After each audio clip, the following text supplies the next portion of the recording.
Salifu. Always looking for some bit of opportunity. Oh, this is great!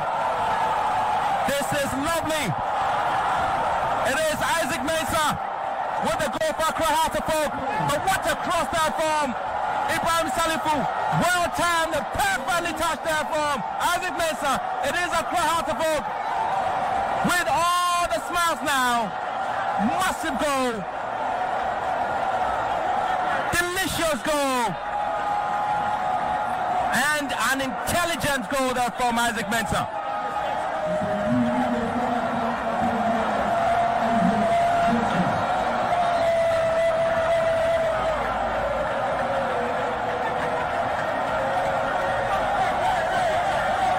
But it all started with this man with a sweet cross on the left-hand side, and it just needed that lovely touch there.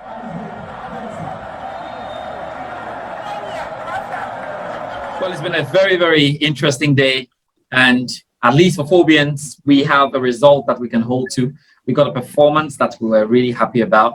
Just in the hearts of everyone, you felt that, oh, could the team have won by 2-0 and gone to Morocco with a better cushion? But, well, it's time to do the big analysis, get into a tactical review and find out what went on the pitch.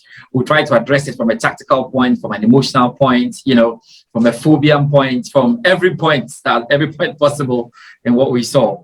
The Angolan referees also came and did their bits. So there's a lot to talk about. And I've got the guys to do the analysis with me right here. You know, Kofi Bolasie joins me. Kofi, how are you doing? I'm doing great, and it's been a fantastic day, fantastic game, fantastic evening as well.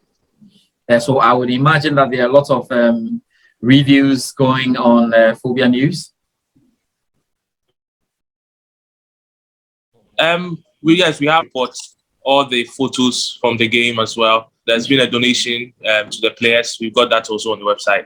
And in the coming week, we'll have individual highlights of the players, as we always do.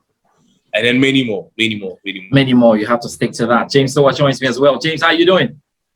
I'm doing great, George. I'm doing great. It's been a wonderful evening. In as much as I would have appreciated a much more brilliance in terms of results from Accra Hearts of Oak. I think one cannot fault them for the display that they gave us. So I'm happy. A win is a win, whichever way you look at it. So it's been a very wonderful weekend. Yeah, certainly. Certainly. Romark, you were at the stadium as well. And it was bouncing in the stadium. You know, we went on with your spaces and all. It's a good thing. I think we have to continue the spaces every time there's a game very early. And that one, and then after the game was really good. We had one or two of the guys to follow because, you know, I've been having a lot of calls and messages from people who are not in Ghana. So these little things that we do means a lot to them. They can also follow our Hearts of Oak from the United Kingdom and from the USA and all of that. Felix, how has it gone for you then?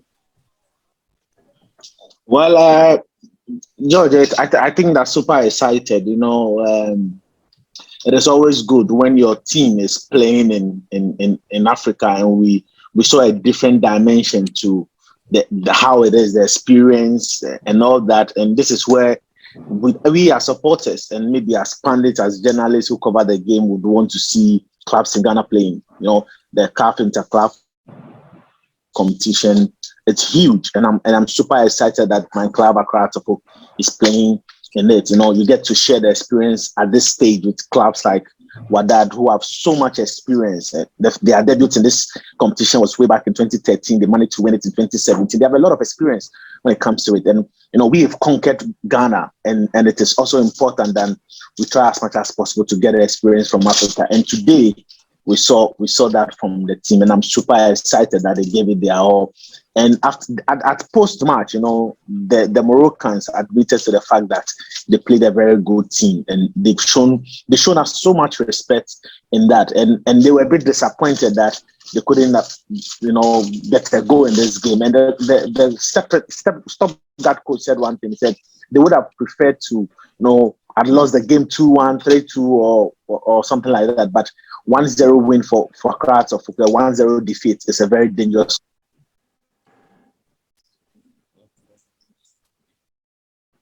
do everything possible to book qualification for the next round of the group stage of the Champions League, because we need it. When you book qualification, you are getting over $500,000, dollars. It might not be anything to Wydad of Morocco, but we need it here in Ghana. If you look at their lineup, they had a player they had bought for $1.8 million, and that is probably the total budget or 2 season total budget of the clubs that play in the Ghana Premier League. So we need to be there, and I'm super excited that the players gave their all. It was a game that we should have won. Officiating was bad. I'm sure we will discuss all this, but George, I was very impressed with what I saw at Accra Sports Stadium today. Good. Let's start with the tactical. Let me start with you, Kofi. Then let's try and get into the mind of Coach Samuel Gwedu when he started with that lineup with Mohamed Al Hassan. And really when I saw the lineup, I was like, okay, well, it's not far from what we're talking about. So Fatal, at right, and at the right back and at left back, you had Radio Vulca, Mohamed Al Hassan, obviously playing with Addo, right there. And then you had the Nete, you had the Ansabuche, you saw the Salifu, you had what's his name, Bania in there. There was Kofi Koji as well, as a setup, and Isaac Mensah, the man who got the goal. What was Coach Samuel Gwedu really thinking about when he put up this 11, Kofi? Yes, Kofi, you have to unmute. Kofi, can you unmute for me first?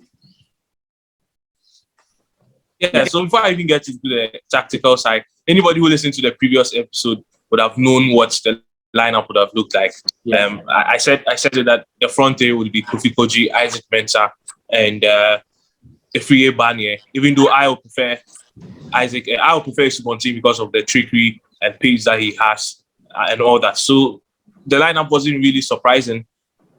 I was disappointed in Samuel Gwedu that he didn't trust Salim enough to start at the DM position, because I don't like the midfield trio. So straight away, I'm getting into the tactics. I don't like the midfield trio of Emmanuel Neti and Ansabuchi, as well as Salifu Ibrahim.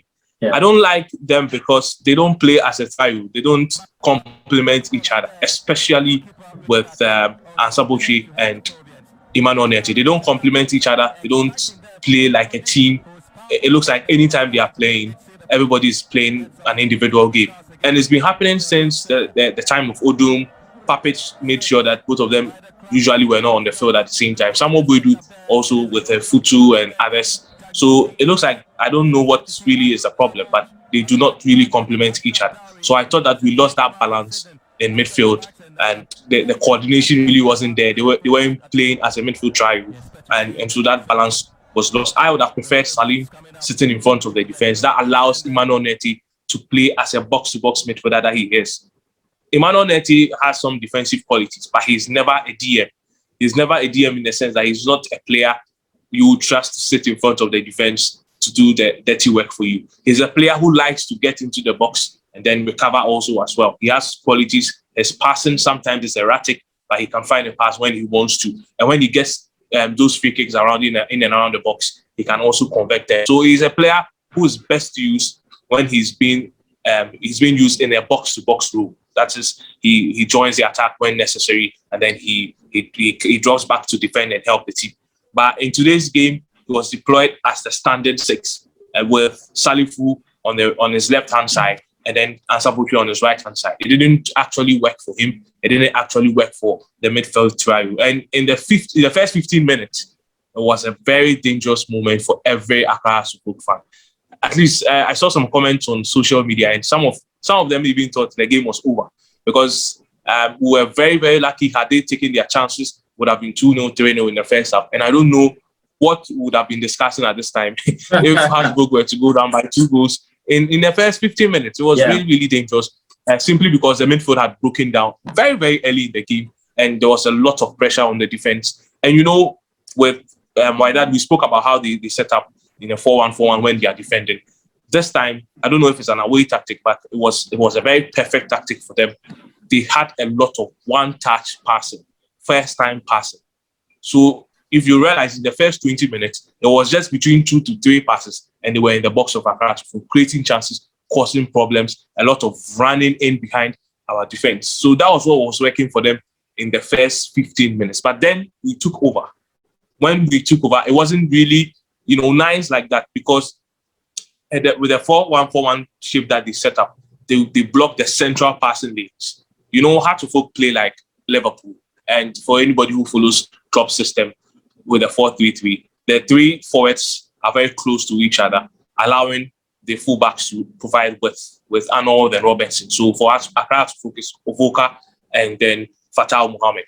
So in this game, there were no spaces for them to throw up, because the guys were a little bit deep. The Moroccans, were a little bit deep. They left no spaces on the wide areas, and they blocked the passing lane. The captain especially, fantastic with how he set up the midfielders in front of him, the four midfielders in front of him, to block the passing lane centrally to the three strikers. So if you realize, for most of the first half, our three centre forwards were choking. They were suffocating. More or less useless. The captain you're talking about, more or less that way. Jabrani was the captain, exactly, because Salifu Ibrahim and Sabochi, who were supposed to be progressing the ball vertically to them, were struggling. And if you realize, Salifu Ibrahim had a lot of touches, but then anytime he touches the ball, he's sending the ball backwards to the defenders or back to Emmanuel Neti. So we were really struggling to play through the middle. The only way for us was to play through out wide.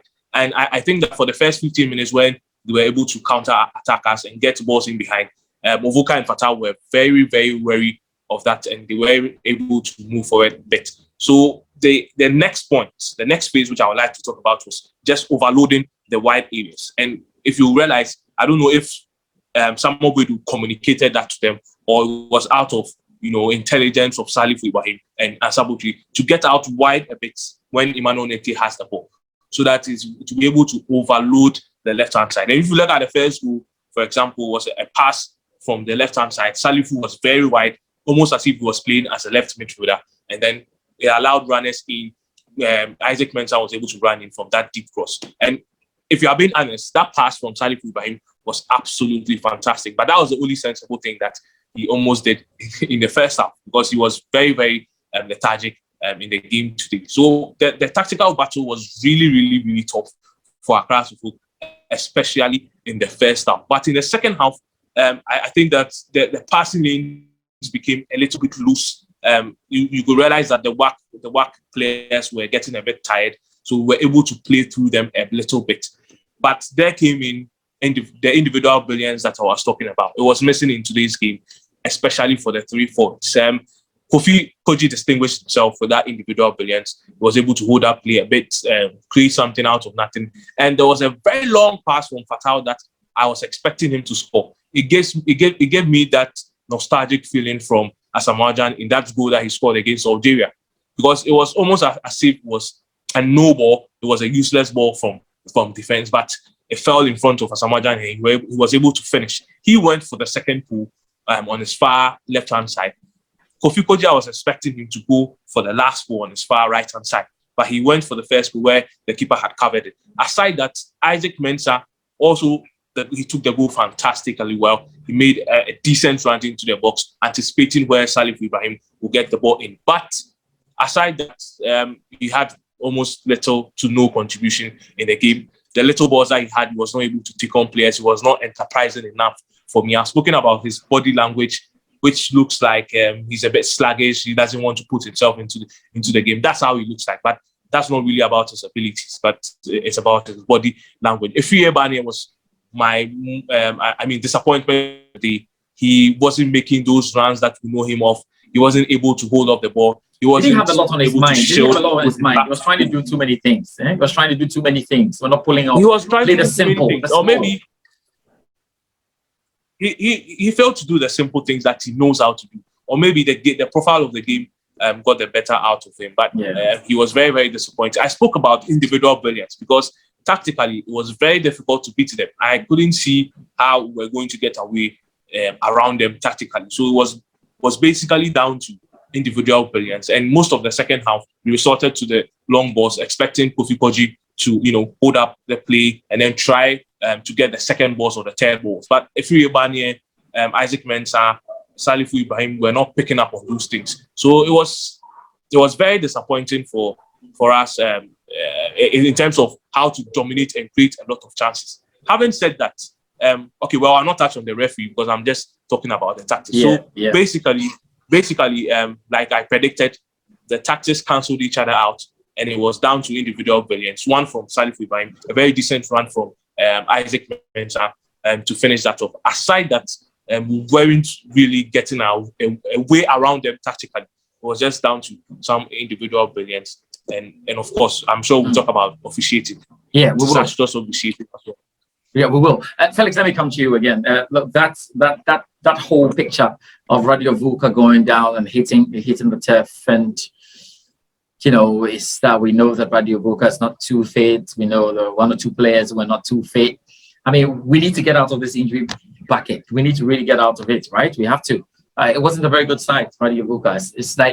It's almost like he felt it was going to happen, and it happened, and he didn't look too happy. Well, George, I realized that when he raised his hand to be substituted, and I saw a plaster on his knee, and clearly that should tell you that he wasn't much 100% fit for this particular game. But if you watch the game in the few minutes of the first half, the Moroccans had about two players trying to mark out Radio Vulca on that left side of our attack.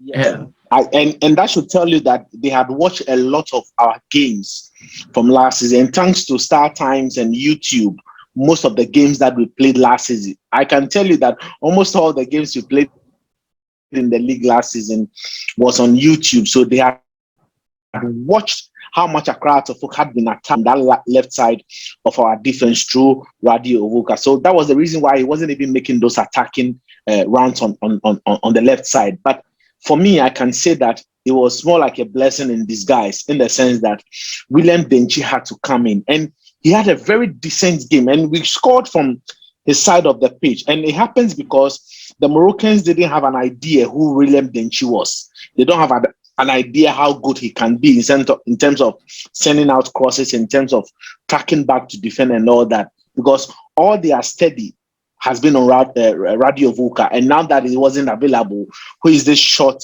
midfielder or left back, a defender coming in, and or left back. But I must say that I was so much impressed with the way William Denchi played this afternoon. I was kind of skeptical about he coming in, and can we get the services that this Congolese player has. But really, you didn't have an option. You didn't have an option. The Radio Vulca is out. Then she was the only. Or I don't know who Yes, we didn't have. But then when you look at Denchi, how many games did he play in the league, even in the FA Cup, where you would have thought that, you are not playing much games in the league, so maybe the FA Cup should be an opportunity for you to get some games under your belt. But even with that, Samuel Budu wasn't playing him in those games. So I was kind of worried with him coming in for a huge game like this against a very top team like Wydad. So I was a bit shaky, thinking that, can we really get the best out of that side of our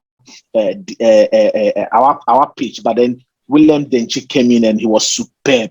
We didn't miss Radio Vulca after he got substituted. I think that kudos to William Denchi. Now I can confidently say that if he is not around, William Denchi can clearly do the job for us. Yeah, let me come to you, James. James, I hope we have a proper policy in dealing with the niggling injuries, because when Coach Samuel Woody spoke at the press conference, he indicated quite a number of players had injuries. I know we don't wish injuries on any player, but I hope we have a proper policy of trying to ensure that players are properly off the table, so that they can come in this one, and we don't have too many players, having to come in games, and it's more like it's been documented and the player gets injured. Well, I think currently Accra Hearts of Oak, they are doing quite well when it comes to their medical department, in the sense that when you look at certain players that were due to be sidelined for quite a lengthy time, and when they come back, they hit the ground running. With the exception of Radio Vulca, we know he picked a knock from the international camp, the national team, before he joined Accra Hearts of Oak. They tried him for the friendly game that they played, and I think they were hoping to gamble, but just that it failed. It failed with just some few minutes into the game. But I think Yes, it's becoming one too many. The kind of players that goes in and out of the team due to knock here, injury, shoulder injury here, hand injury here, and stuff. It's becoming one too many. And the latest one, I think the player that we missed most today is Caleb Amankwa. I never expected myself saying this, but I think we really missed Caleb Amankwa in that holding role as my brother rightly Kofi indicated that the job was just too much for Nettie. Too much for Nettie. Just too much for Nettie alone. You know. We needed that person to do all those rough work in the middle. But I think he'll be all right for the second leg. But it's one thing that Accra Hearts of Oak needs to watch out for. They need to really treat their players off the playing pitch before bringing them on board. And I quite remember during the season, Emmanuel went for a long break, and then he was rushed in the game that we played against Great Olympics. Great Olympics. Great Olympics, and he was so shambolic. And I think this is something that they need to watch out. This is one of the reasons why we needed a larger group of players that. When one is not fit, we wouldn't bother rushing that person to come to the field, but rather we can rely on the services of the fringe players. And I think today, as Felix indicated, William Denchi gave a good account of himself by coming on for the injured Radi Ovuka.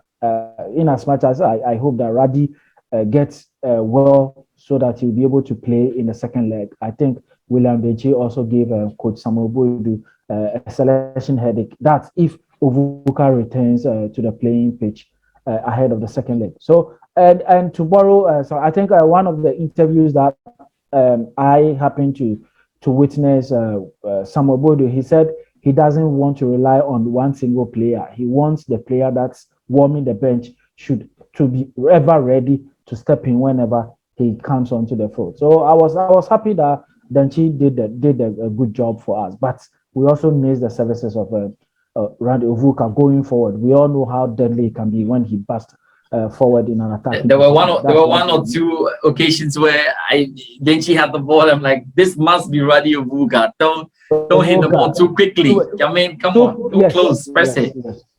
Anyway. I think that's one attribute or skill that Denchi needs to add to his game, and he will be a perfect fit for our left back position. But in all, I think he did well because he's not had enough playing time. Even prior to we play in the Champions League, in the league, he wasn't even featured that much. So I think he gave us a good account of himself. And for those who think that Accra has over too many players, hello, that's where we go. I think that the backup for Kofi or James, if I'm right or wrong, the backup for Fatal should be Larry. Fatal has a backup in Larry. Yes. I think yes, Larry. We've not seen much of Larry of late, but I think under Papic, Larry featured the most. And is it the two are two different kind of players? Because defensively, Larry stands tall to Fatal, but I think Fatal gives us more on the attack going forward. But Larry is a very splendid defender when you ask me. And I wish that against WAC we need a more disciplined and a more stable right back. I wish somebody will put Larry up there, but there's no touching Fatal. I think there's no touching the captain. It's difficult. Too high for Larry on that day. And again, Fatal has been to the Black Stars camp. He has played at the FMB Stadium, so there's a bit of experience. And people downplay this. Kofi, people downplay this experience thing, but it's when the match starts that you can feel that experience is a big issue. Kofi, maybe the club has been short-changed a bit because of the Awako situation. There's been a move to get more creative players, and you can see that. And because of the Afutu situation, there's also been another move to try and get men, in that central defensive midfield position, with the latest Ushawu Abu guy coming in. So perhaps that's the reason why we have looked at it. But do you think we have a balanced squad like that? Do you have a balanced squad like that in midfield and maybe creative side? But do you have a balance? Like if I took Mohamed Alassane away, I think that Robert Addo away. I think that the squad is balanced. Okay. I mean, if you look at the defense, look at the attacking options that we have in wide areas, and central areas, and in midfield as well. The problem with the club is that they don't have a DM. Okay, now we have a DM in Salim, but how well do we trust him? Or how well does the manager trust him? Yeah. That's okay. So far as Champions League is concerned, but so far as the league is concerned, Abu is also in from Brecon Chelsea. Yeah, exactly. So now we have 2 DMs. Yeah, but it appears as if Samobedu doesn't really trust Salim as that much, because let me state that I was very disappointed that he couldn't play today, but he probably would have changed the dynamics of how the midfield would have played. And when he came on, you saw it with a lot of depth touches, one-touch passes, and all that. But aside him, he can improvise other midfielders. And you mentioned Awako, so I have to say something very small about it. Yeah, it appears as if Hearts of Oak fans have taken everything lightly. But if Hearts of Oak are not able to qualify, I wouldn't blame anybody if they are blaming him, because these are the games for which Hearts of Oak spent a lot of money in salaries and transfer fees to get him. I bet you Awako would have made a lot of difference today if he was playing right behind Kofi Koji. Yeah, with how he would have controlled the players, the creative spark that we are talking about, someone to provide that individual brilliance and all that. So he's cost the club a lot. A lot, not even financially, but sporting wise. This is a game that if Awako is emotional distress. Yeah, the emotional distress that the fans are going to go through, because mind you, Hearts of Oak won 1-0, but the excitement is being measured. A lot of the fans, even on social media, deep within you celebrate, but you celebrate in a very measured manner. Because you know what happens in Morocco, or you know what happens with the North Africans when they are playing at home. So I'm saying that if Awako was in this game, I mean, in football, everything happens. But on the balance of probability, I think that Awako would have done better, or Hearts of Oak would have done better with Awako in the side. So he's cost the team. For me, I don't see a way back for him into this team. I don't know how, as a fan, you are going to accept Awako back into the team, for example, to play in the Premier League. Because where he was needed most, unless Hearts of Oak are able to scale through against WAC in Morocco and then get into the group stages, or they get into the Confederations Cup and then probably they beat any team and get into the group stages of the Confederations Cup. Other than that, I don't know how Awako warms back into the hearts of the Accra Hearts of Oak fans, because these are the games, and I've seen a couple of tweets and Facebook posts about it. These are the games for which we bought him. A lot of money invested, a lot of emotions, how the fans were so happy that we got him. And at a crucial stage like this, he was not able to play. So it's quite disappointing. But to answer your question about the balance of the squad, I think that, save for the fact that the Ushao guy is not registered, and Salim is not really a starter in the team, or is not trusted that much by the coach. I think that, save those situations, I think we have a balanced team. The team is quite balanced, especially up front. Okay, it's just how dynamic Voidu will be, because let me also state that I left it out when I was doing the tactical review. Yeah, most of the forwards that we have may not be too comfortable playing as inside forwards.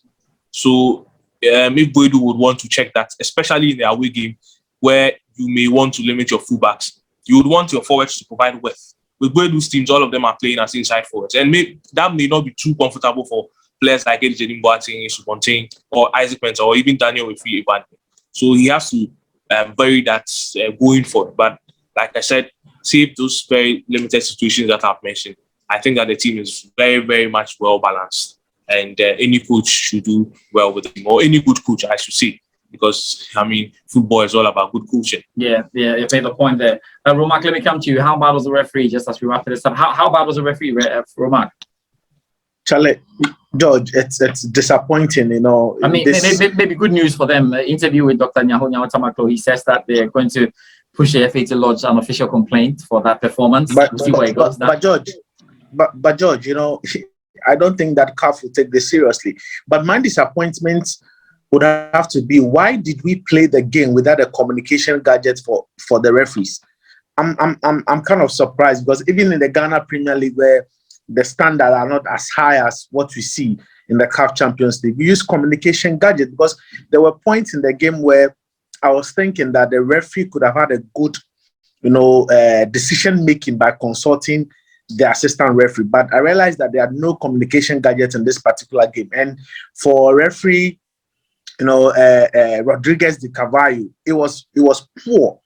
George, you can't sit at home, playing at home, and you have every 50-50 decision go against you. And that was very awful. This is one of the worst officiating I've ever seen, in at the Accra Sports Stadium. Maybe in a couple of league games, but I wasn't expecting officiating at this highest level to be this poor. And you would be, as a Phobian, you have to be worried, because if this is Accra Sports Stadium and this is how bad officiating was, what happens in Morocco in the fortnight, where they will be at home? And I was at the stadium.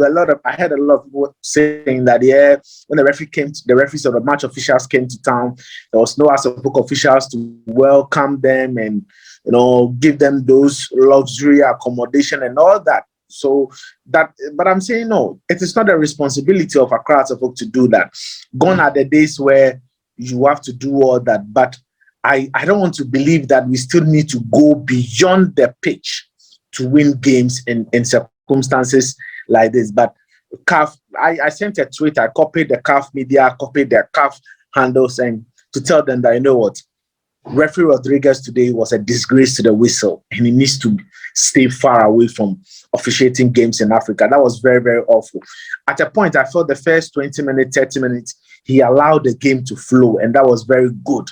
But then after the water break, after Accra Hearts of Oak had scored, I was kind of, wow, what is happening? You could predict the outcome of games, of decisions that he was taking. And you realize that 2-3 incidents where the Moroccans deliberately handled the ball, there was no card. There was a flag for offside where the player kicked the ball away. He didn't even caution him or even had a chat with him to tell him, the next time you do this, I'm going to give you a yellow card.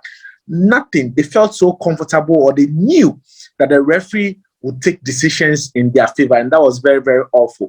Talk about the 2 penalty decisions that didn't go our way. And at the point, I was a bit worried that should Hearts of Oak even set an offside trap, the linesman and then the referee would easily not even be bothered to raise their flag. But how that goal was indeed truly disallowed was a miracle in this. It was because the margin was big. Yeah. And there was no way, if it was a bit closer, the referee would have said, well, let me just give them the benefit of the doubt. But the margins were so huge that there was nothing they could have done. But we should be worried. And I asked Boyd about the performance of the referee at post-match, and he said, if he had a good officiating this afternoon, we could have recorded a higher scoreline.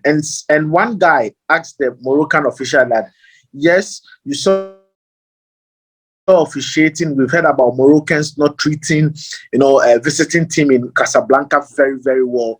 You had good hospitality here in Accra. Are you going to, reciprocate the same thing when we get to Morocco? He said, well, we are lovely people and all that, but we will surely be winning this game by 3-0. I said, wow, 3 goals. He already knows the scoreline. So, yeah, that's what he said. He mentioned the scoreline in the second leg. I was like, wow, what is happening? Do you already know the officials that will be officiating the game?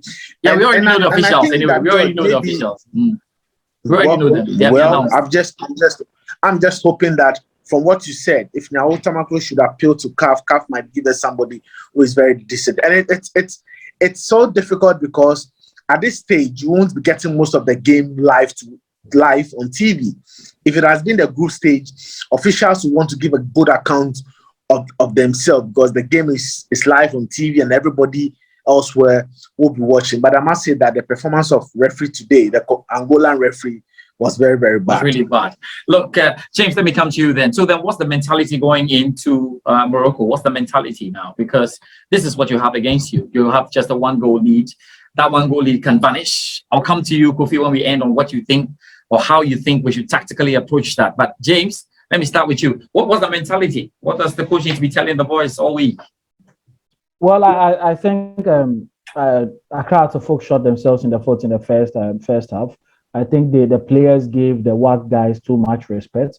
So after the first half ended and then Accra Hearts of Oak were a goal up, I think they patted themselves in the back and said, look, they are humans like us. We can play them. We can beat them. And I think that changed the dynamics in the second half. So if what we witnessed in the second 45 minutes of the first leg is anything to go by, I think what Samuel Boadu needs to do is to set up the same way.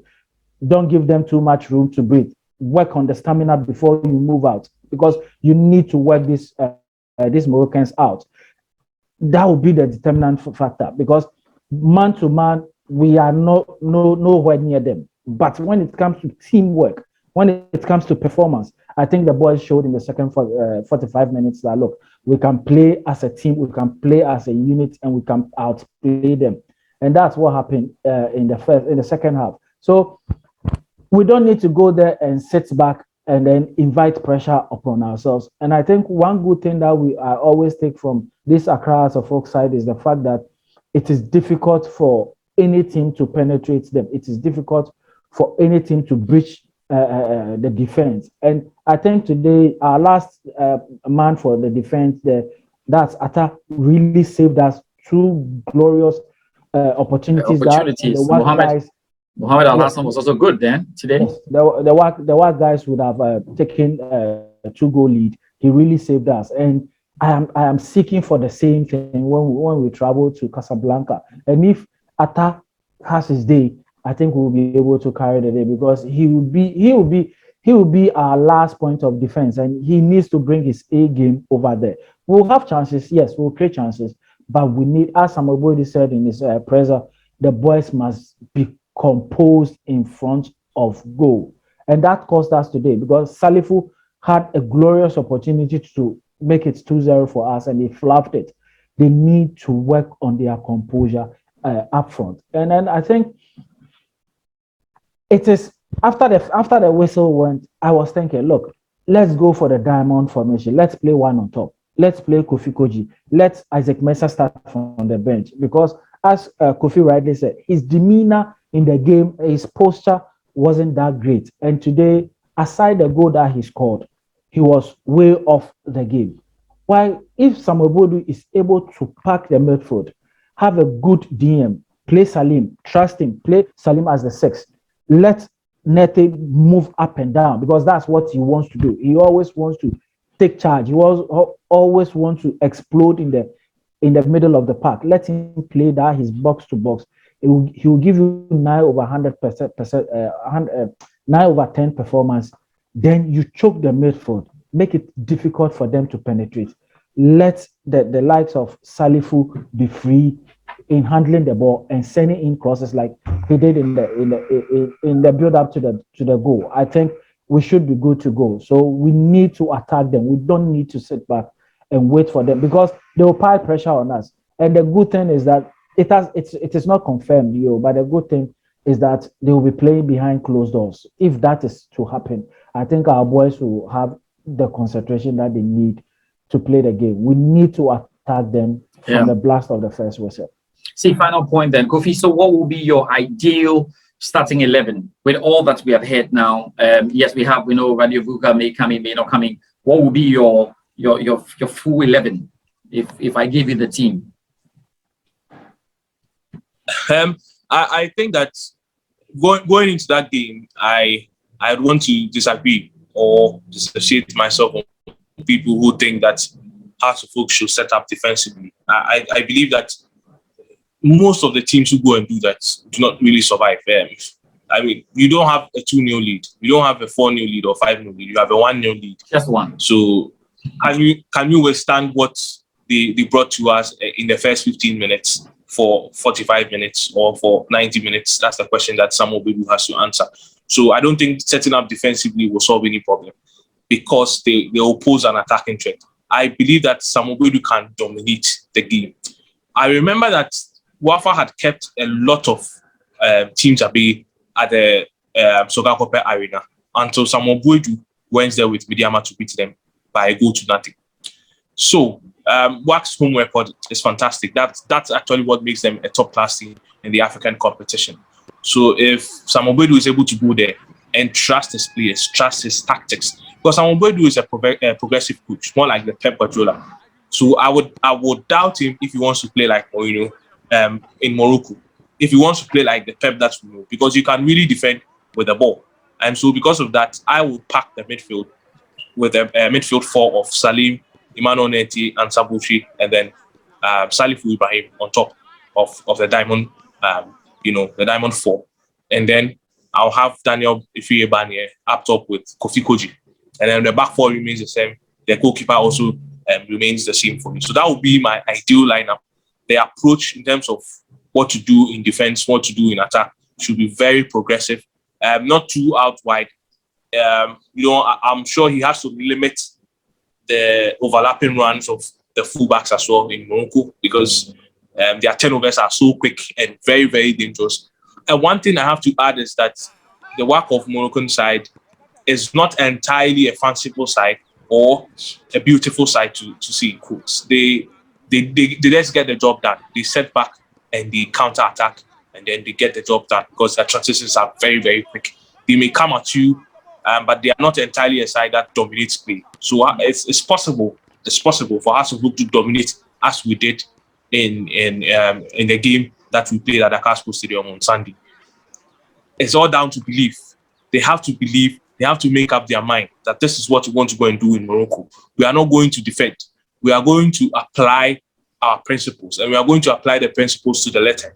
If we are able to do that with the individual quality that we have, I am sure that someone may force out a draw in Morocco. But having said all that, I have to also do the word of caution that it's not a do or die affair. I said that in the previous episode, and I have to say it again. That work of Morocco are a far, far, far better side than Accra Hearts of Oak. Far, far, far better in terms of recent history. Recent history being the last decade in the competition. Hearts of Oak have been piss poor in that competition. This is the first time Hearts of Oak is even winning the league to participate in the CAF Champions League. So there are levels to it. So if somebody and his charges are not able to make it to Morocco, I believe that every reasonable Hearts of Oak fan should accept it. What the reasonable Hearts of Oak fan who is willing to accept that result is also looking out for is a performance. So they have to put in a performance that warrants that Hearts of Oak tag. It doesn't necessarily mean that they have to win. It's not a do or die affair. If they lose out, there's a chance in the Confederations Cup as well. But I would not recommend that someone going to set up his team in a very defensive manner. They have to be very defensively, of course. Try to close down the wide areas, not allow the fullbacks to overlap. Try to make the forwards provide width for the team, and then the fullbacks at the lap as well. If he's able to do that, maybe, just maybe, they can make a result in Morocco, but not going to set up like the 6-3-1 that, the Atletico Madrid coach came to do at Stamford Bridge, or what Mourinho has been doing. So I believe that with that, we can get the results. Well, guys, I have to say a big thank you to all of you. It's been great speaking to you after the game. Start refreshing. I know it's been a draining day, but it's great to have spoken to everybody. Thank you very much, James, for your time, as always. The league is drawing closer, so we are ready for GhanaLeaguesLive.com. A lot to be coming on that, I'm sure. Felix Romark, thank you very much as well for your time on the show. Sports Law Plus, I got it right today? Yeah, Sports Law Plus, you got it right. Yes, so we have to find out how we can take the referee to court. You have to sort that out. If any player or coach or club has any problem, you can get in touch with Sports Law Plus. Can I personally sue our coach? Personally sue our You just contact me behind the scenes. We'll find a way around our. Kofi, check your email. I'll forward my CV to you. Very, very important, Kofi. So we're looking forward to that, of course, and all the juice that you've got on Phobia News as well as we try to go. I think I like the vibe around Accra Hearts of Oak. The team is right in there. The administrators have their heads screwed on, and the whole party is just moving. Thank you guys once again for your time, and we'll definitely need to talk again on the eve or just a few days to the start of that game between WAC this time and Accra Hearts of Oak. We need to do something for our lives. But I'm happy about the prospect of the team. And I think that, like Kofi said, we keep in our minds that this is a building process. Like Accra Hearts of Oak did build a team that was good enough to win the league for 6 seasons. see them at training. I think there's something really cooking for the club, and we love that. Thank you guys once again for your time, and have a good one. Sure, George. George, Good night. George. He's pretty much a beast there. Barnier with a chance. Goalkeeper comes out. He goes to ground. A little bit of a slip there from other teams, and what a slouchy challenge again for Sheikh Kamara, the Ivorian. Simon and Ansambotri. It is Barnier.